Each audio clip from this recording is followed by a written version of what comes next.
So it is 8:31. So welcome to the meeting of the Audit Committee. We have a quorum. We have 4 Audit Committee members present in the room and 1 by Zoom. So welcome everyone and those in attendance. So our, no apologies. So our first order of business is to approve the minutes of the March, June. am I looking at the right one? June, sorry, the June meeting, June 7th. The minutes was circulated and they've been posted. So Motion to approve. Motion to approve. Any second? To approve? Well, I wrote them, so I'll approve them. All right. Okay, approved.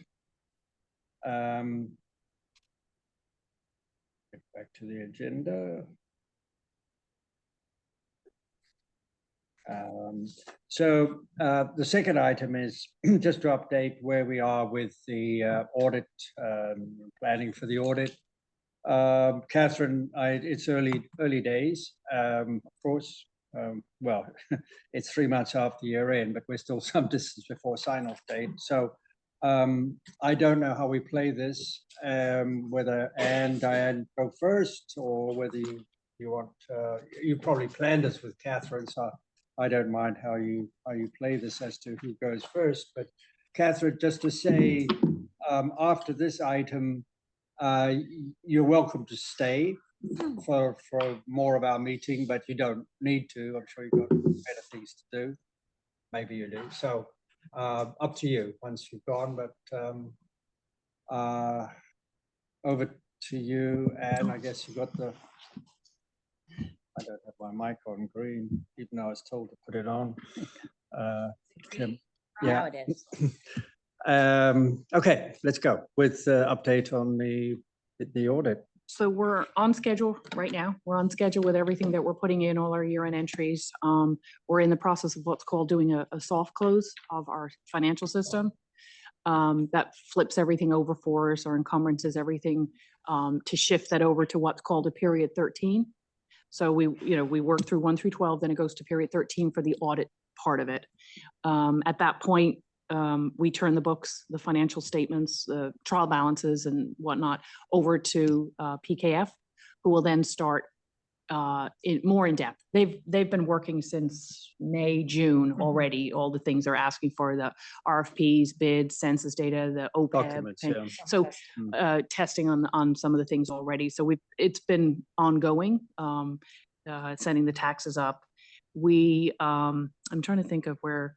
For us, we're definitely on schedule. Next week, we start our fixed assets on the final, because as you know, we have what's called a 60-day look back in terms of, you're looking at your book. Read it in the book.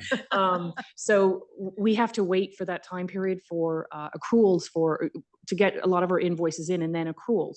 So a lot of those accruals and or expenditures can affect our fixed assets. So we can have an AIA contract that's June based that we need to accrue back, which would affect how we would load our fixed assets, because it's an expenditure that was due at that time.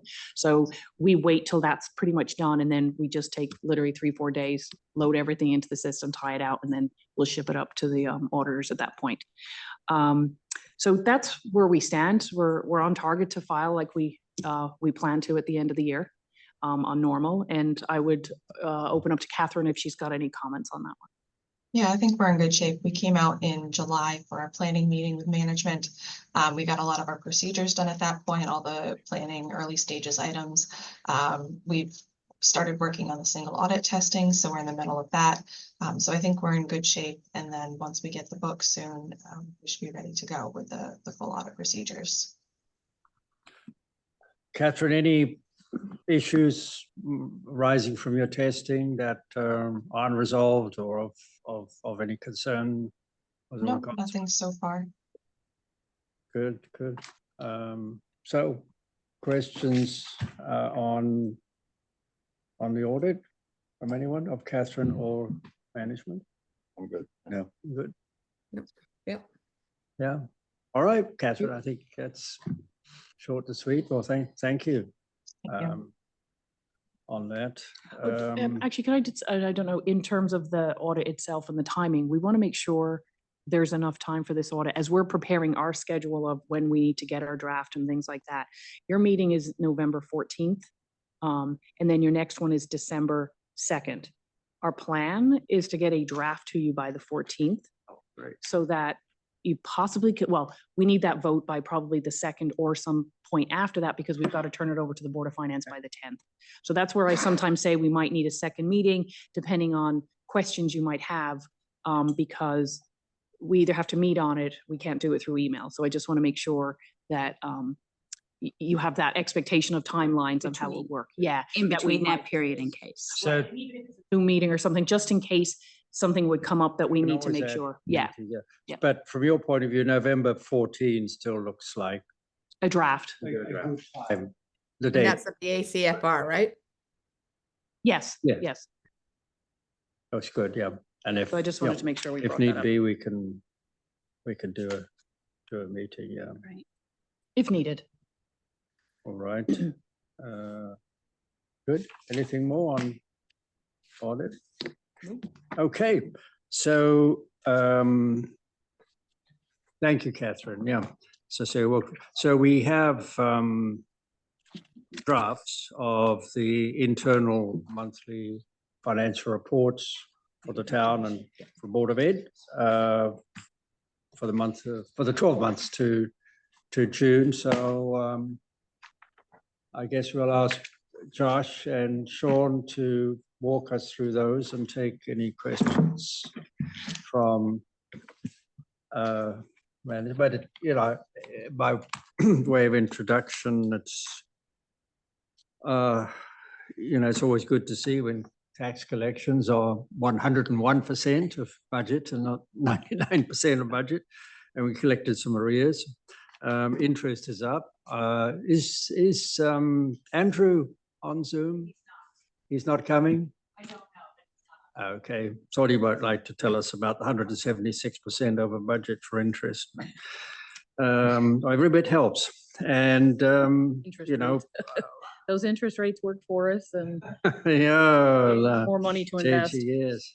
And, you know, when you get a report from Sean here that 527,000 is going to revert to the town's general fund, that's always good news. So all looks good. Anyway, dive in. Well, you kind of did it for me already. You didn't leave me any good news. And I just have to preface, I'm jumping in here a lot, but we just recently this week, Josh got the award for the fiscal year 25 GFOA budget presentation book. So he just won. Oh, So good. a lot of work with all the departments. The town side got their fiscal year 23 audit award as well, the same time period. So wanted to, you know, all the departments, all the people involved, the Board of Ed on their side too, on our side. So it's actually early for them. Yeah. Very. So we just got it this week. So I wanted to make sure you're aware of that. Okay, Josh. Usually I'm waiting stressed, hoping I'm going to get it for another 3 or 4 months. And then, you know, this one's early, but it really is like such an undertaking on behalf of the departments and that go into it. Of the 400 some odd pages, probably 250 are written by the departments directly. So it's very much a team effort. So tell us about the parking revenue. How are you going to fix that? Let's get in. Dive in. No more about interest income. Let's go to parking revenue. yeah, we are fixing it actually. Bad news. So in front of you right now, you have the, there's still preliminary, obviously, financials as of the year ending FY24, June 30th. These were produced around September 10th for the Board of Finance meeting. So kind of even from September 10th until now, some of these numbers move around a little bit, I think for the better. And kind of as you get towards the actual, you know, sign off on the audit, you'll see where these kind of come out as a final. So kind of as an overall revenue is 101.6% or 2.65 million over what was budgeted. That's obviously led majorly by tax collections at 101+%, or 1.7 million. But we also still had building permits and conveyance fees come in over budget at 131 and 110-ish%, or about $250,000, 150,000 over what was budgeted. we were kind of keeping an eye on those as the year went on. We didn't know if we'd hit that 100% mark, but kind of towards the end of the year, they really, pushed on over that hill. Parking, like you said, is lagging a little bit behind. Some of that is to do with kind of how we budget the parking fund, and some of the revenue gets pulled there. For the next year, we budgeted for that a little, not more properly, but a little tighter. So it would show a more accurate representation of, it shouldn't really be 170,000 under what we had budgeted. It should really be closer to 50, 70,000. Is some of that a function? Does this also pick up stuff like the lumberyard? Those parking permits, or just stuff like that? So like In are that you actually number, seeing demand for those town lots down from where they were a couple of years ago? Because I know in Metro North for been a pre-COVID, disaster. from pre-COVID for sure. Yeah. And there was definitely, a return when, in 2022 and so on. And we're seeing kind of a slow crawl back. From my perspective, I think people are probably working a couple days a week where they're going into the office, and maybe they might opt for something like boxcar instead of a permit. So you'll see boxcar numbers coming up, day passes kind of like level, and permits coming down a little bit.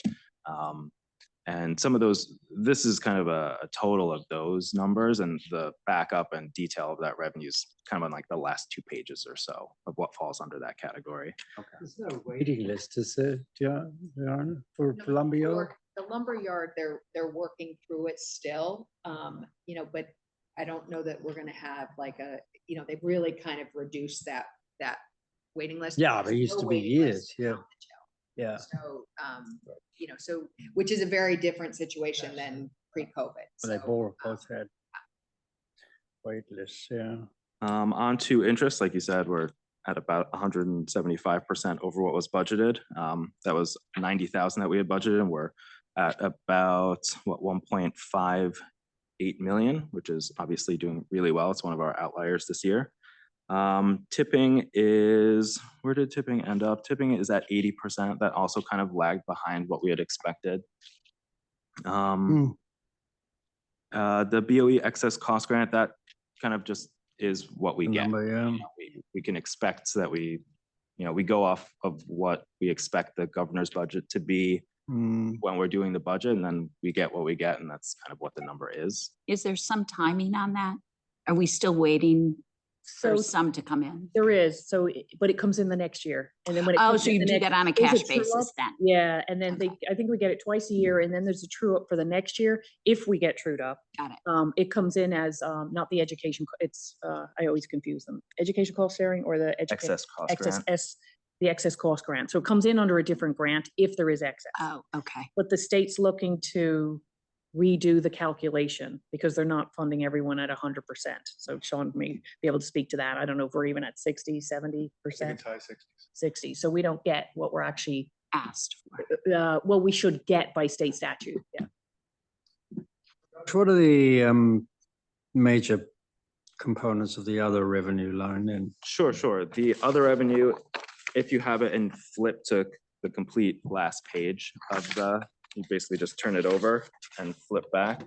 This is kind of what comprises the other revenue, and it's sorted by remaining revenue, which is basically how it performed. So at the top, there's the unrealized gain and loss, municipal revenue sharing, liens, fees, and interests for taxes, state property rebates, some dump and sticker fees. Those are definitely the ones that outperformed. Sorry, I found it in the online version. What's the page? 21. 21, yeah. 21 and 22. Trying to pull it That's back. what What is comprises. the, sorry, if I could just ask, because the biggest number there is this operating transfers in. What is that? The $1 million stages. So Yeah, So 2.1 million, and we budgeted 2.1 million, got 1.1 million. What does that represent? So in the budget, we had originally budgeted a transfer from the internal service fund into the general fund. And then the decision was not to do that, to leave it in the fund because the policy was changed on how we were keeping funding reserve levels. So we're keeping. And aren't we short? Weren't we short in the internal service fund too? Or is that just in the BOA maybe? I'm sorry, I wasn't in the meeting, so I'm not sure what. The BOA is short of the. Yeah. the desired funding, but we. It's like 800,000 or something, right? 800,000, and with the stop loss premium coming in under budget to the tune of about 600,000, we expect to cover most of that 800. And what we're also going to do too is, instead of passing it on as a tax, we're going to draw down. The town was planning on drawing down about 300,000 from the trust for retirees, because we don't draw down from the trust. We pay the claims and leave the trust to do what it does. But because the ADAC, the level of the ADAC, we have a delta there that we can take 300,000 and not affect the ADAC or the function of the fund. So instead of the town taking it, because our claims are very good and our reserves are good, that drawdown, we're going to have the Board of Ed do the drawdown on their retirees. So that keeps their funding level up, because that gives them back revenue. That will take revenue in to cover those retiree claims. So they'll be back up to their funding levels. So does this mean the fact that we've taken $1,152,000, does that mean we had extra money, excluding the Board of Education in the town side of things, there was extra money in that service fund, and that's what you're taking back? Is that what you're telling me? We took $1 million from the town, and we were taking $1 million from the Board of Ed. But we only ended up taking the $1 million from the town. From a reserve. And that's because our claims were less than what we had thought they would be. Is that sort of that? And the town doesn't have a 40%. We don't have a policy in place per se. We keep our reserves at a certain level, versus there was a policy on the Board of Ed side. So their reserve levels are much higher than the town. And should our levels be higher? No, I'm here 3 years and we haven't had any problems with our reserve levels. Yep. Is that okay, Janet? Yep. No, thank you. Okay. Do other towns, our peers, do they have reserve levels or not? Do you know? Found it that they've had formal. They do have reserve levels. They have money. Oh, I mean, formal, percents or whatever.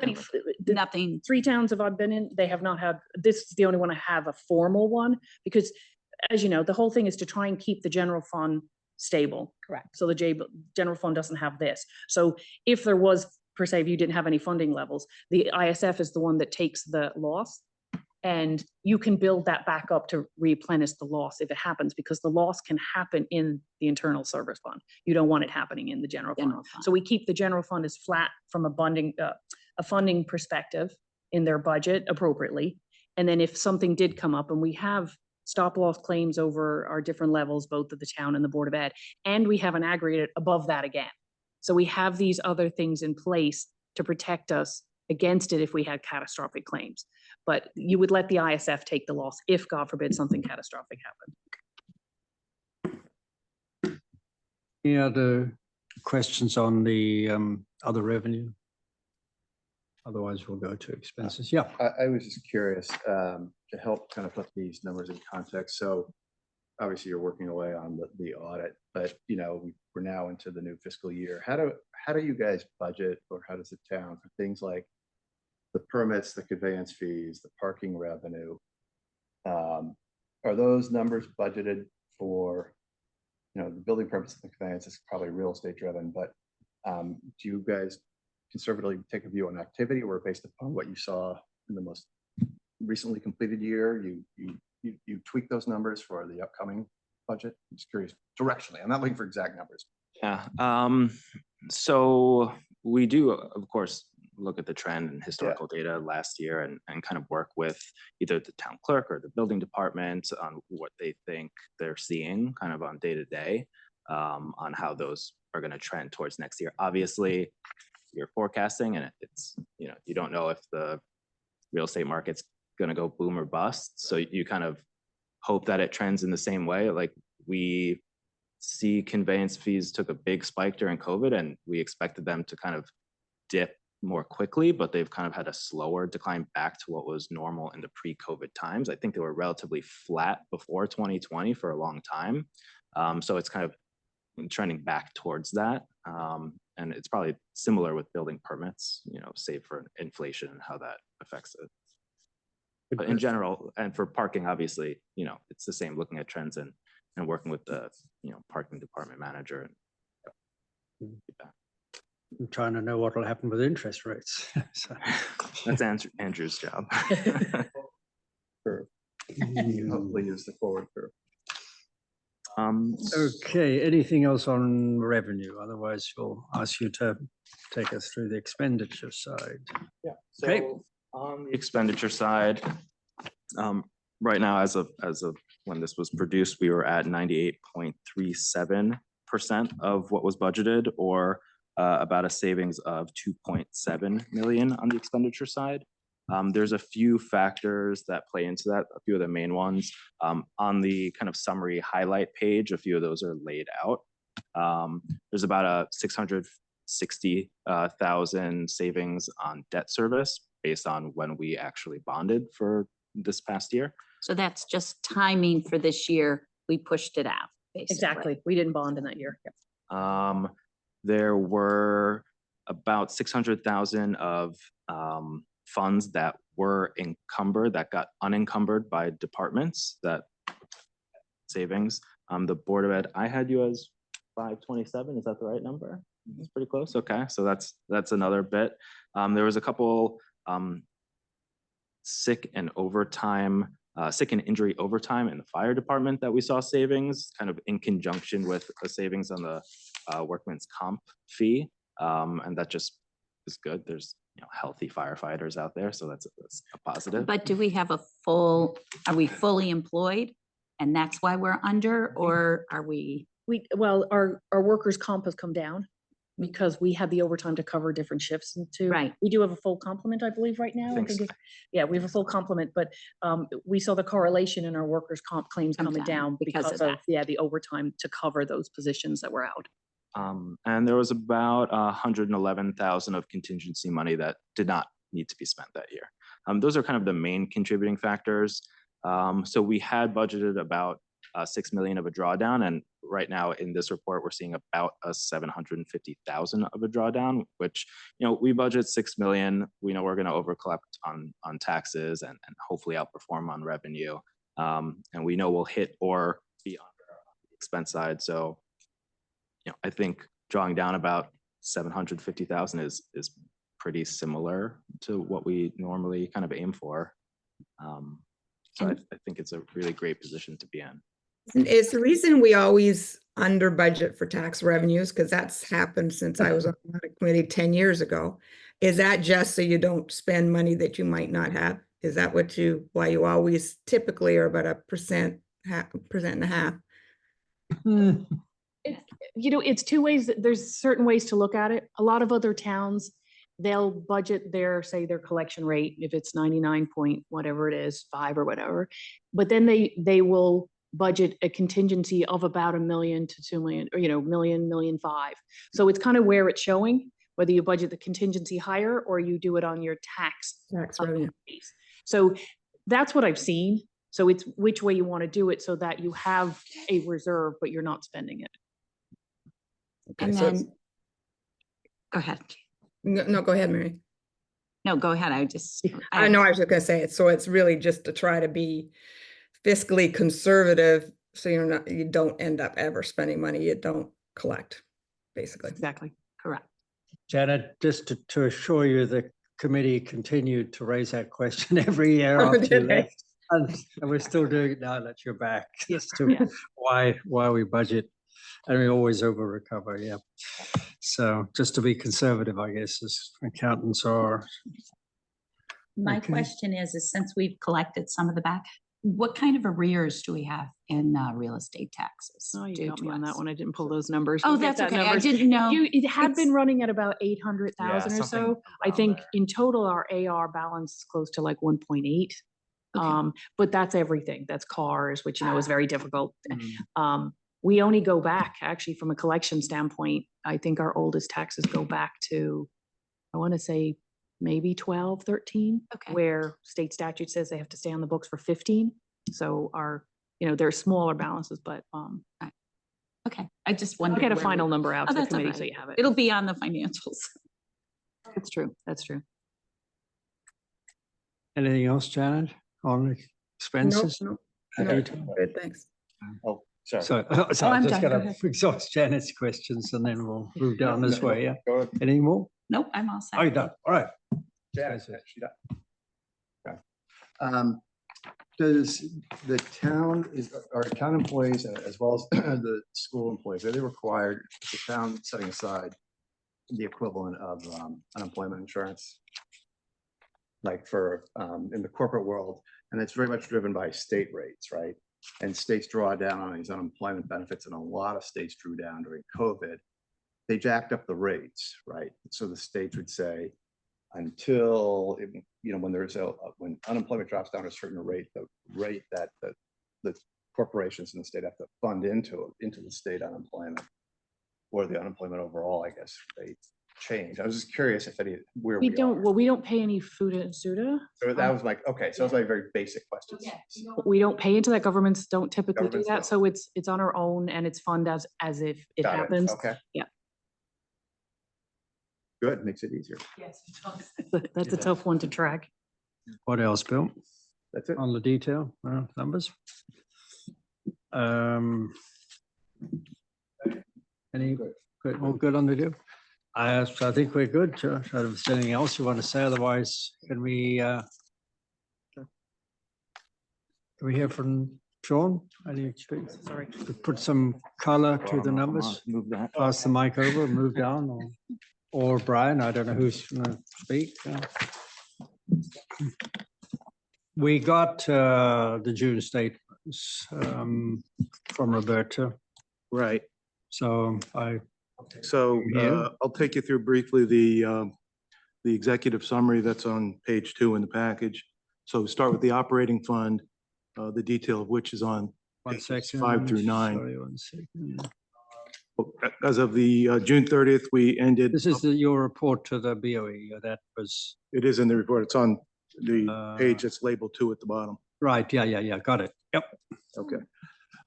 So as of June 30th, our operating fund expense actual was 102.5 million, resulting in a 99.5% attainment of our approved budget of 103.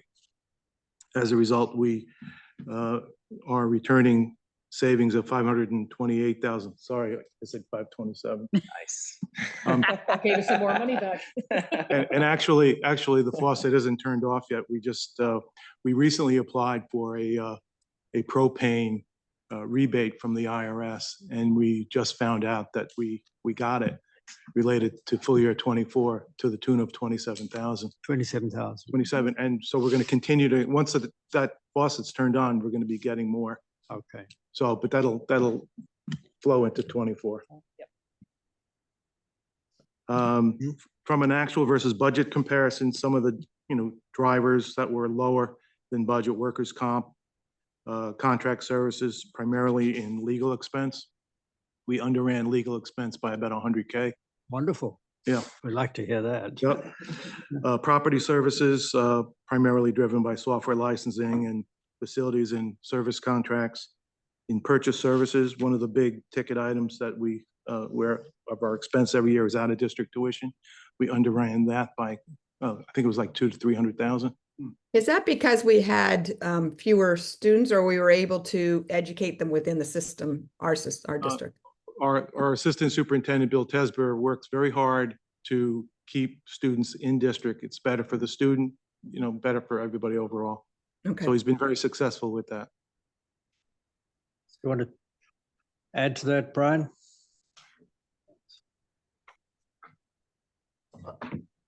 Good morning. Morning. Do I need to do anything to turn it on? Push the button that says push.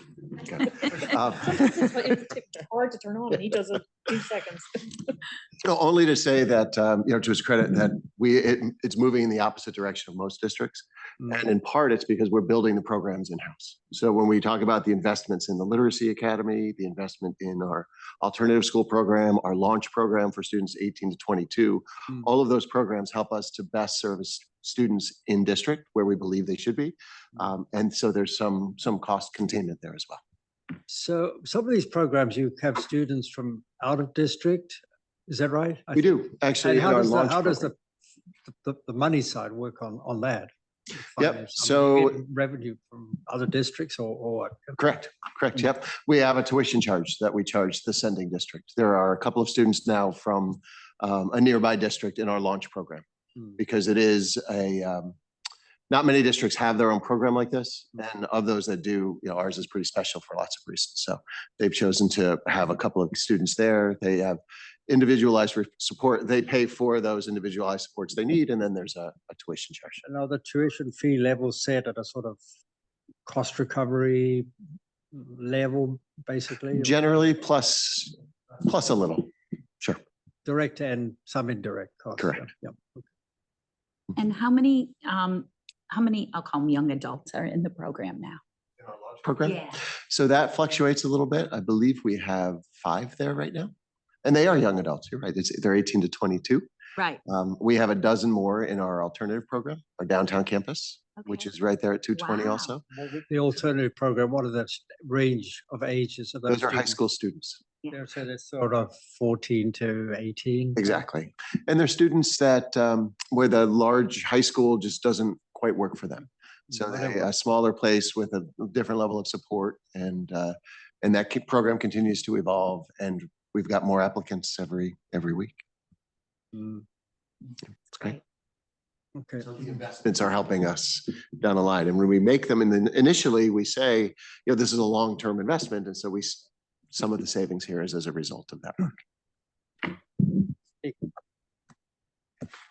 Questions on that piece?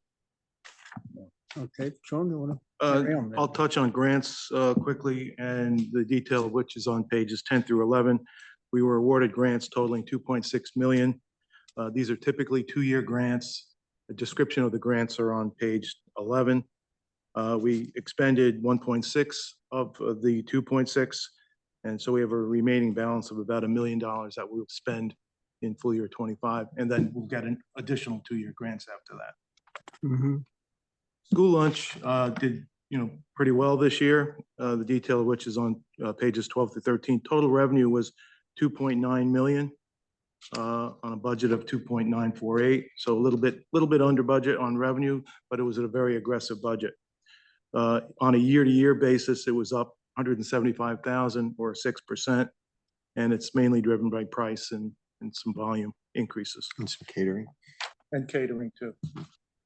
Yeah, they make really great food. They really do. Most successful restaurant in town. That's music to my ears, though. A man talking about rate volume analysis. Rate and volume. Yeah. Total expense totaling 2.737 million on a budget of 2.715, so slightly above budget on expense. Year-to-year increase of 91,000 or about 3%, driven primarily by salaries and then inflationary pressures on cost of food and dairy and supplies. Bottom line, this is a self-op operation, which is usually runs at a break even or much worse. I'm happy to report that they were able to turn a small profit, so about a 6% profit margin. The fund balance as of June 30th right now is 833. That will be spent down considerably with equipment replacements that are been planned for some time now, like walk-in refrigerator freezers. They're like $100,000. There's things like that. Yeah, those replacements were on hold through the pandemic, as you could imagine, with everything that was Tough to get. happening. So They're still tough to get. going to be, investing in those to repair and upgrade. Facility rentals, donations, and summer school, the detail on page 14 through 15. Very briefly, facilities rental revenue, 345,000, expenses of 256. So a bottom line increase in the fund, 89,000. Fund balance currently at 327. And that fund balance we typically use to put, new lights in the auditorium, any place that we're renting out, we reinvest with any small profits that we make from that. Okay. Donations totaled 764,000, the biggest of which was the dome donation for 500,000. Expenses were 586, and right now the fund increase for the year was 178. I guess there was some sort of, I don't know if campaign is the right word, but outreach for donations for the dome, which is beautiful. I haven't been It was in it really something. yet, but would you expect donations to come down now that the dome is? This was an uptick for sure. Hmm. This number of donations was an uptick. We do, and I think now we look at grants and other opportunities to continue to fund programming. Yeah.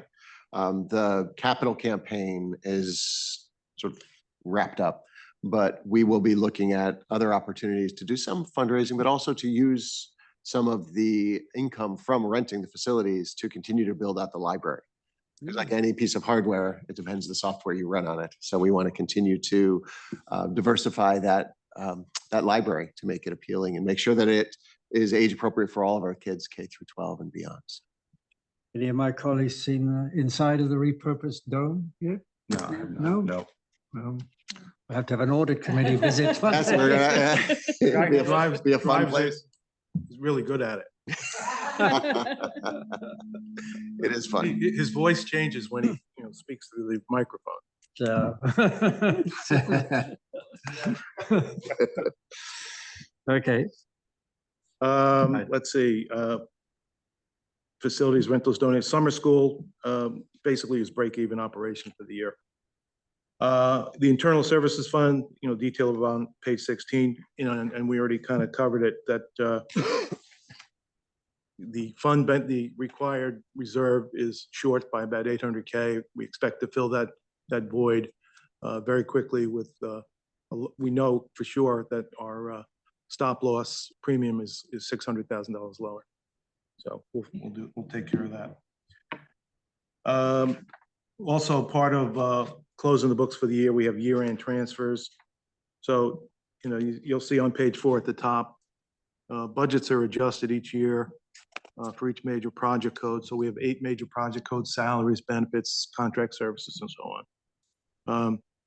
And so we reclassify budget so that to align budgets to actuals and to ensure that any fund balances that are positive are able to fund any of the deficits in any of the major fund. So that's typical what the school districts do at year end. Right. Does the stop loss, that's an annual premium that you pay? It is. And is it tied, is it matched with the budget year, the fiscal year? So we budgeted 2.12 Right. for full year 25. Right. We went out to bid, the town and the Board of Ed went out to bid. Right. And Sun Life won the bid. We previously with Avoya. And Right. Sun Life, we had many years ago. They lost a lot of money on us. And they're coming back. I guess they're trying to. Where in the calendar do you kind of get a better indication? Because I know the budgets have to be done well in advance, right? But is it sort of toward the end when you have a real handle on what you think it's going to be, or? So how do we budget for? I'm just curious, yeah. So the numbers aren't available until really into June, Right. when we go out with stop The loss. history, they got to do the history and everything before. They want to see what their actual expenditure has been, and so they want it as tight as it can be. Okay. So you just have to. The other piece, our Yeah. plan year runs September 1 to August 30th, Right. not July to June. So we're shifted by 2 months because of the hiring season in the summer and a number of different reasons. So that also adds a little bit more Yep. challenge to it. Just curious. Yeah. Thanks. So we kind of get a sense as to how it's going, what kind of stop loss payments we're getting back. And if it's high, we tend to, budget high. In that contract we had with Voya, it called for a maximum of 50% increase each year. Hmm. So in the last 2 years, I believe we've budgeted at a 50% level. So 2.1, I think, up from 1.4. Okay. And so the Sun Life bid came in at about 1.5.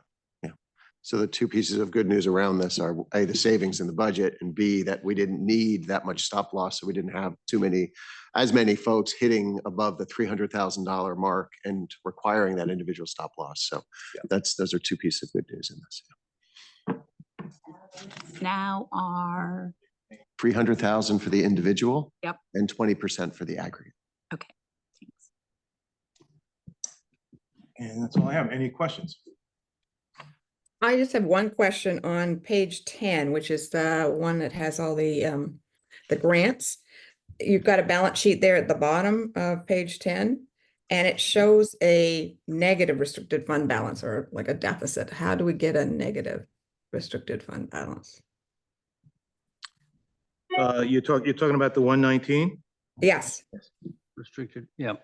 I'll have to get back to you on that. Okay. Sorry, I don't Because have a crisp just in answer. case it's like the town, because we're reimbursement Oh, based. right. So the expenditures go out front Mhm. and then the reimbursement comes back. The Board of Ed's a little different than the town because our grant fund, we have to do a deferral or receivable on our books. And those are the type of entries we do. I'm assuming, and I don't want to speak to, the Board of Ed's not required to do that level like we are. So they will have expenditures that have not been reimbursed yet, that the town has to make whole on our side with a deferral or receivable entry. So Can is it- this, so this negative, this deficit, what Oh, appears to be a deficit is really a receivable from the town? Is that what you're saying? So not from the town, it means that as from the state, federal government, all the from the grants state, that we okay. get, the money's going out for payroll. A lot of it is payroll Right. if it's the same as the town. And the reimbursement comes in a month, 2 months, 3 months So later. this is really a receivable that's not been set up. Per se, yes. Okay. It's addressed in the books on the town side, on Okay, the higher level CAFR. right, right. Because the But Board of not Ed, on their GL, okay.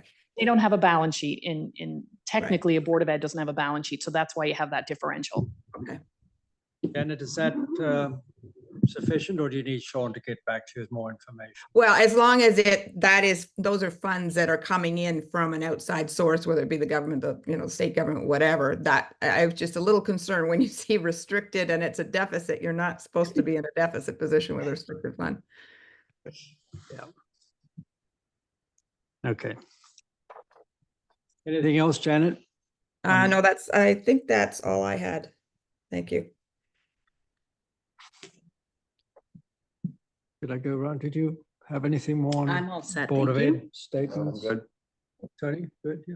Can I just ask a question on enrollments? Like, because enrollments obviously is a big driver for the budget, and many months elapse between the time you prepare the budgets and the first day of school. So how is the enrollment come out, first day of school as compared to what you planned for when you prepared the budgets?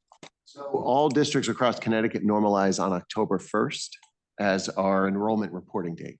So we let everything the dust settle into September. We use October 1st. Yes, so we're not there yet. Right. And when we do that, then that'll go to the demographers and they'll do their reporting and pull But all you that have together. you're already a few days away, so you have some. We're close. Yeah. So we'll send that out and then we'll get that information back. You're right, it's the largest driver in the budget, right? 82% of our budget is salary or benefits for adults, for the people who serve our kids. So we'll continue to look at it. And then we look at in-migration over time. So what's the anticipated for next year? Because what happens in our town, we've got a higher in-migration than out-migration in most of the grades. So there's a jump from kindergarten to 1, then there's a jump as we continue to go up. So we have those trends and we use those when we plan forward. So we use our demographers' information and then some of our own kind of levers that we can pull from time to time about student distribution where possible, to try to make some decisions around that.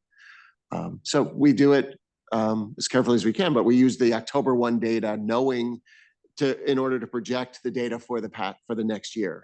And they do so with 23, is it pretty close to where you are today? pretty accurate. I mean, they're typically in the above 95% accurate in the totals.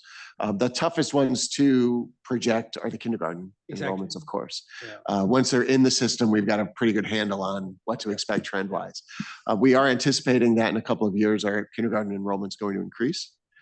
By the number of strollers on Elm Street, I think that may be accurate. That's the source of your. Well, it's one. It's one. But the projections get more and more accurate as we get closer to the date, of course. But when we're within 5 years of our kindergarten enrollment, we typically we're pretty close on the whole for those kindergarten numbers, because what they're able to do is they get the count of live births in New Canaan for 5 years prior, and then use that to create a factor to project what they anticipate going into kindergarten. And presumably COVID, a lot of families moving out of New York City has got to be part of it too. That's I why- think so. I think it may have accelerated that move for younger families that may have been more inclined to stay in the city for the first few years. They may have moved out sooner than they would have. So that might be factoring into a part of it. We also had quite a few move-ins from Westchester County and New York and some other places where they may have been managing through that pandemic a little differently than we were. Thanks. And did we end up having to add any staff teaching for this fall, or were we? In the preschool we did. What happened, so Connecticut also changed its age of eligibility in kindergarten. So it was December 31st and now it's September 1st. So we added a fifth section of our pre-K Oh, wow. because that we run a preschool program. Months earlier. Exactly. And so that was, there were enough students. And the way the pre-K works is it's for students who are in the birth to 3 program in the state. And then we pick them up at 3 and they come to our pre-K. And what we look to do is balance it 50-50 with students receiving special education services and what are called typical students. So that was enough with about a half dozen or so for us to need to open up a new section to get about 12, 14 kids. Actually, I think that's fantastic. I think there's a lot of people in town that don't realize we have that preschool program. It's an amazing resource and taught by our certified trained teachers and quite a few resources. Yeah, it's a great way for families and young ones to start their educational experience too, because they're in the room with neurodivergent and neurotypical kids all together and working together. It's a beautiful place. It really is. Great program. I'm glad that that's where we had to add. Too. All right. Anything else on the June statements? Okay, so we've got the budget process on the agenda. What, I mean, it's got your name here, Anne, but it affects everybody sitting across the table from us. We've got, you know, four members of this committee who are not here this time last year. We've got one who served on the Board of Finance. We've got Janet, who's a returning member, but could you sort of just take a few minutes just to walk for the benefit of those who are new to this, the budget process, and sorry to throw this, but very high level, and the timing thereof from, you know, starting with department, maybe it's Josh. I want to give the credit to Josh since he does all the work. So do you want to switch? No, that's the 3 No, minutes, starting from department. I wanted to give it, yeah. Budgets, He right up does a lot of hard work to with this and works town with Tucker on council the schedule. approval. And then Sean can come in as well as need be, just so we have an understanding, because you know it's late September, so this all starts up pretty soon. Yeah, So right now I'm kind of in the preparatory phases of kind of rolling all the documents forward to next year. There's a lot of spreadsheets that need to be ticked over a year and kind of getting, so this year we're actually switching from a more manual process from departments giving us their budgets to them inputting it into our financial software, Munis. So there'll be a little bit more of like an audit trail from that perspective. And, you know, it's good to get them used to using the software anyway. So I'm right now putting together the instructions for that, and then we'll proceed to do some trainings for that. So usually in early October, I kind of send out a request to departments for their operating, for their capital, for some performance metrics and their kind of narrative, which explains what their department does and what their goals and accomplishments are for the year. They kind of work on that through October and some of November, and I kind of sit with departments and kind of do a quick review with them. That leads into right after Thanksgiving in early December. Deanna, myself, Tucker, and our HR department meet with each department and review their budgets, basically line by line, seeing how they kind of, what their ask is versus their, trending from many years in the past, what their actuals are. And we kind of work that down. And then from there, it flows to the Board of Selectmen. That's in January. That's when Sean comes with his numbers that I think get voted on by the Board of Education at that point. First week of January. And, we meet with departments, they come again, give their presentations to the Board of Selectmen, and that gets voted on, recommended to the Board of Finance, which takes place in February. We kind of go through the same process again. That's kind of our last chance to add things to the budget, because after the Board of Finance, you can't really add on to it. The town council can only take away from the budget. So that gets passed in, I think it was, I want to say, was it March, I suppose, that they voted on it, early March, and then it goes to the town council. Same process again, departments come in, give their presentations, and then it gets voted on, I think it was April 4th, 5th, around then, early April. And then from there, it kind of forks into two directions. One is with the bond authorizations for the capital projects that are being bonded. We kind of take that back to the Board of Finance for them to review one more time, and then it goes back to the town council and the bond authorizations get passed. And then in early June, it comes back to it being the budget, comes back to the Board of Finance for them to determine the mill rate. And that got voted on, I want to say June 12th, 16th, something around there.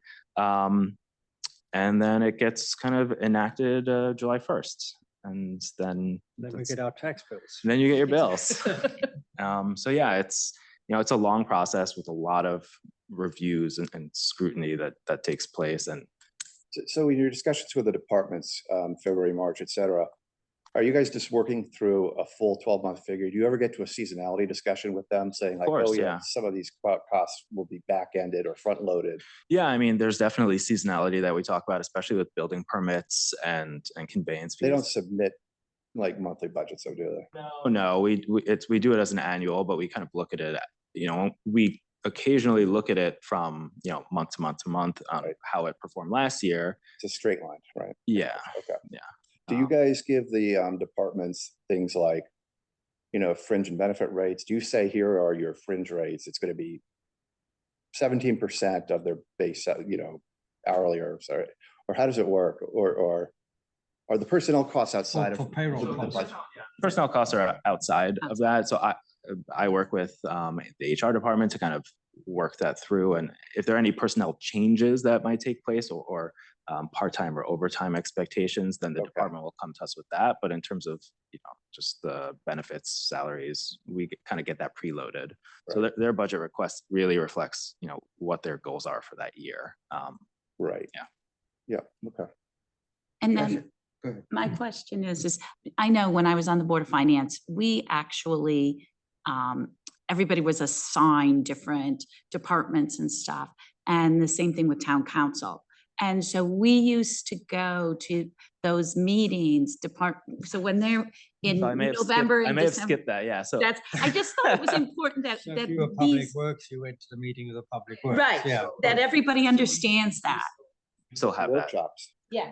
They basically are. So after the Board of Selectmen votes on it and recommends it to the Board of Finance, we do have these kind of smaller group meetings. There's one for general government and police and fire and so on. And the commissions for fire and so on also kind of have their input on the budget. So we do have those meetings. I think they took place in early February, I want to say. It's kind of just like a quick primer going into the Board of Finance, into town council. So they kind of get a look at it and get some of their questions in so they can relate that back to their respective boards and councils as well. These are Board of Finance and council members that A joint committee. Yeah, exactly. Gosh, what happens as far as the bidding process on capital projects or? I think Anne could probably speak better to the purchasing policy.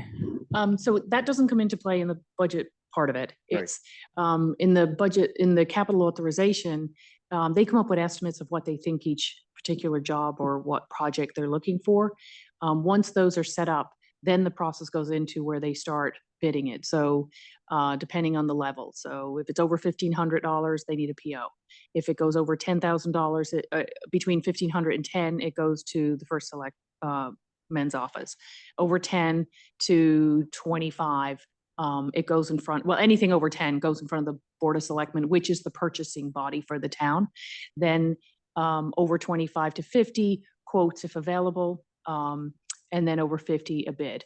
At any time, they can go, departments or anyone can go off another town, government, local, state, federal. If there's something they're purchasing, a truck, a car, whatever they're looking at, if there's a bid that's already been out there, they can go off that bid and they don't have to bid. So there's a lot of cooperating agreements, local agreements, state, like I said, federal, that departments can go off those So levels. I'm sorry, I think I missed the beginning. As far as, are there sealed bids? Yes. Oh, yeah. There's bid times, everything, you know, if you go down sometimes on a Thursday, Friday in DPW, you'll just see a lot of people waiting for those bids to be open at different times that they have scheduled. Yes. For 50 and over. Yes, 50 and over. Okay, thank you.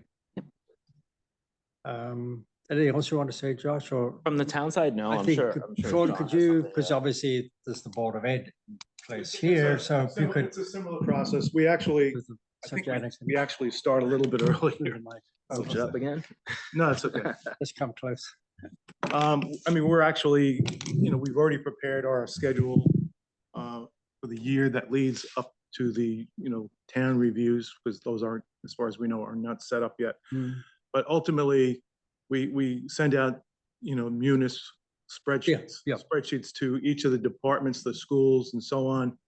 And then they come back to us typically the Monday, Tuesday, Wednesday before Thanksgiving, and review all of their operating fund inputs. And they get downloaded right into Lotus 123.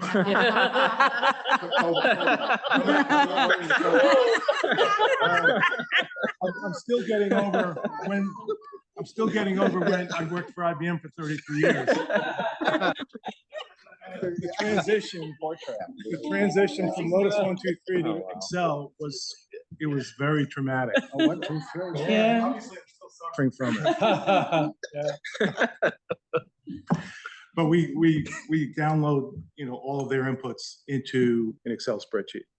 And then we also discuss at that time we discuss any requested headcount changes. And if they're approved, we cost them out and factor that in as well. And typically, by Christmas time, we have a draft of the budget for the superintendent, and then it goes to, the Board of Ed, and ultimately they will vote on it in January. So as far as capital goes, we're actually meeting in October with each of the schools to understand what their capital requirements are. Also, what are the technology requirements are, and then we budget accordingly. The Board of Ed meetings, similar to what Josh said, any of them sit in departmental meetings with Sure. school budgets and, So or, hard to believe we're already scheduling all of those meetings to begin. Yeah. So they do, what happens is we try to do our budget, again, 82% is salary benefits, right? So we know that piece of it. And so as the enrollment projections come in, we'll start already sort of building that out.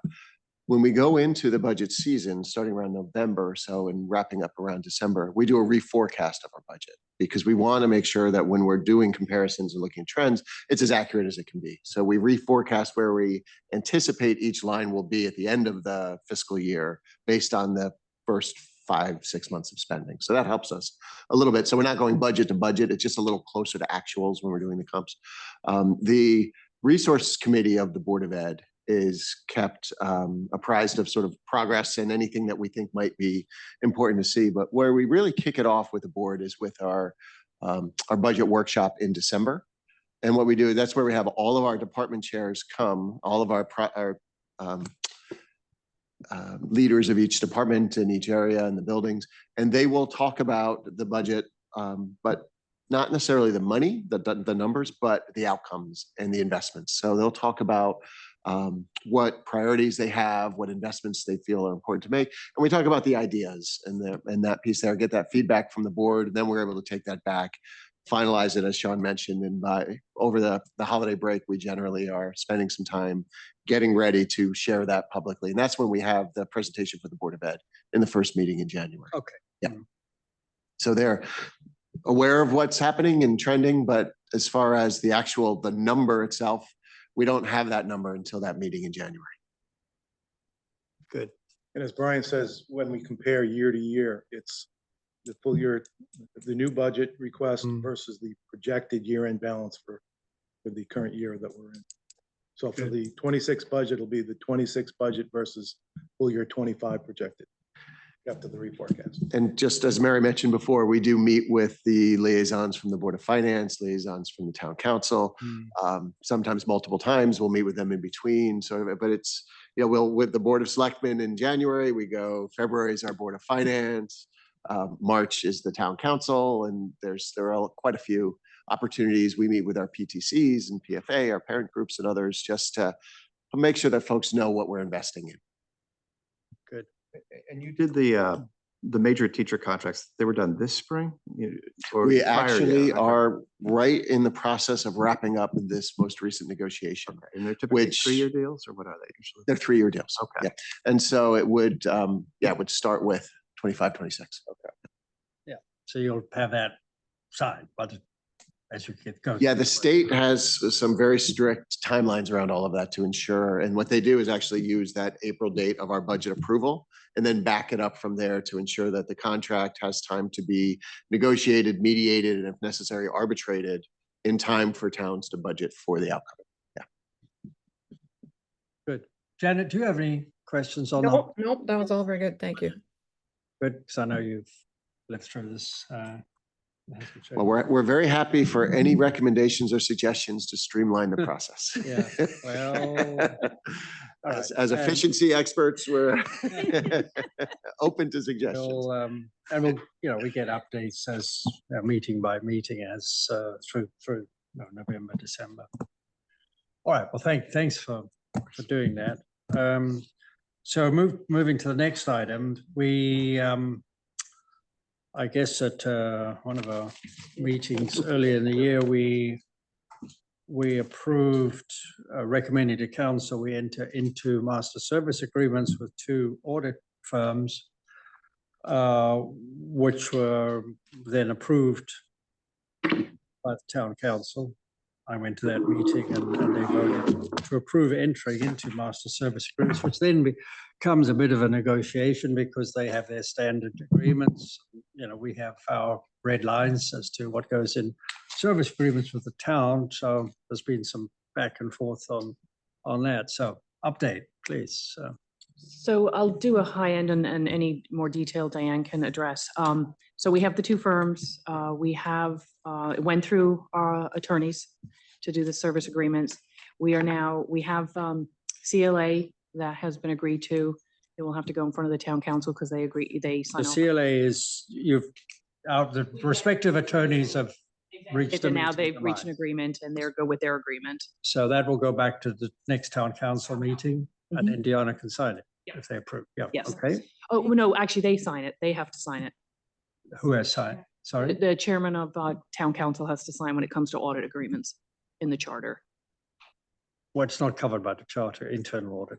It doesn't matter. As Oh, long as well, I someone was signs it. picking it, I should correct it then because the charter is audit firms. So I was assuming with an, I'll look into Well, it, make sure I do it the right way. mean, I think it's intended to refer to the independent audit, but I mean, whether Deanna, whether you sign it or chairman of town council or you hold hands and sign it together, I don't mind. You know, We'll someone work that out then and get don't it worry. addressed. Okay.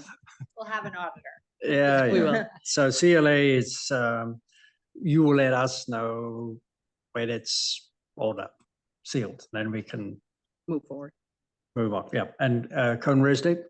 That the attorneys are still working out the agreement. There's some terms in there. They're going back and forth. So it's back and forth with Yeah. attorneys, Going okay. back and forth right now on agreement, on terms. And they were slow on their side to respond, weren't they? I mean, it was a while before we heard from them, wasn't it? Right, it was. Yeah. And admittedly, this is going on through summer and people are away and things like that. Fourth with attorney. Okay, so I don't think there's anything more we can do at this point because we've got one where we've reached an agreement, but you know, it hasn't been signed. We need a master service agreement before we can start awarding projects. And the other one, hopefully it's close, but you'll keep us posted, yeah? Well, and Questions? I know the finance team is up to their eyeballs with next year's budget, the audit and closing out, everything else, but I think there still could be time to fine tune the list of potential projects to look at, right? Or is it everybody's too busy right now? Let's wait till we have further progress on closing the books and the audit, and then we'll get to it later. Personally, I don't see why that should affect the timing. Yeah. Once we have firms that we can do business Right, with, I right. think we Yeah, I mean, I think. we can consider projects and whether those would impact the other work that they do, and we should hold them, or whether we can. Right, go I don't ahead think we and- want to burden the management and staff with a lot of, but I think. Yeah. The other people could start thinking more finally, get a finer view on what may or may not be appropriate Yeah.